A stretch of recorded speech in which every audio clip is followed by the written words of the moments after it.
customers first. It's actually very hard. It means real leadership, not what you say but what you do, means making the tough choices. It means when you come down to a trade-off between different competing interests, between competing constituencies, who are you going to put first? Real leadership means showing what is most important to the company and consistently, again and again, through your actions, particularly the tough ones, showing that that is the most important thing. If you say customers first, if that's what it says, then customers do have to come first over everything else. I don't think corporate America has begun to grasp this.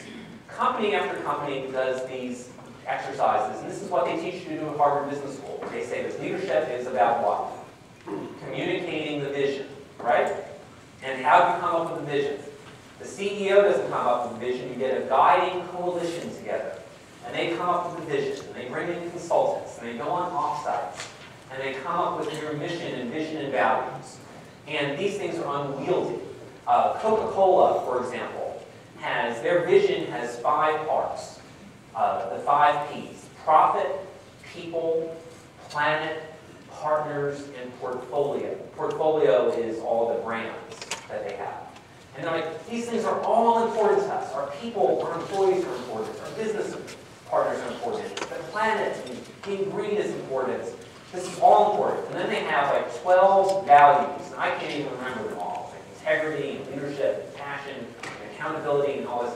And Procter & Gamble just came up with a new one of these. And I think they have like their 5 values, and then there are 8 principles. And each of the principles has like 3 or 4 subpoints. And it's a huge PowerPoint presentation, and you can put it on a poster on your wall. And these are very successful companies that put tremendous energy and resources and emphasis on these huge exercises, and they are useless. They're useless because what real leadership means isn't saying, we believe in all these good things.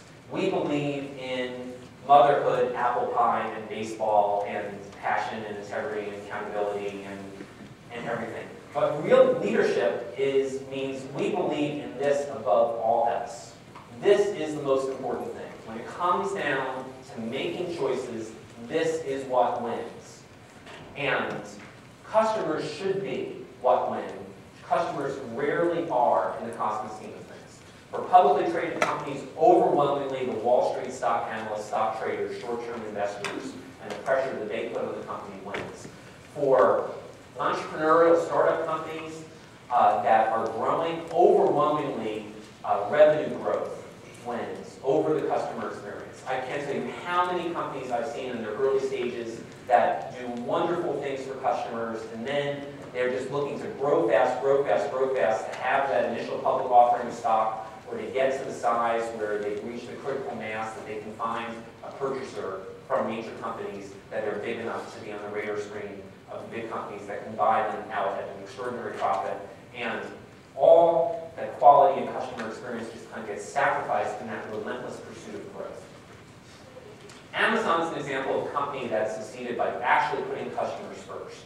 But I think there are other things that you can put first that also serve customers, that might actually be the best ways to serve customers. What if, instead of saying customers come first, what if you said employees come first? Employees come over customers. Because in some fields that have great customer service, you really need great people to provide that service. That is something that's been done in a couple of cases. One of my favorites is, I'm a big foodie, and my favorite restaurant in New York City is the Union Square Cafe. Does anyone know this restaurant in New York? We have other travelers, foodies. The Union Square Cafe in the late 90s, early 2000s was voted in the Zagat Guide to New York City restaurants, which is based on surveys of thousands, or I think in New York even tens of thousands of restaurant goers. The Union Square Cafe for many years was the #1 ranked most popular restaurant in the Zagat Guide to New York City. I mean, the most competitive restaurant market in the world, probably, other than maybe Paris. And Danny Meyer started the Union Square Cafe when he was in his mid-20s. And he had this weird idea that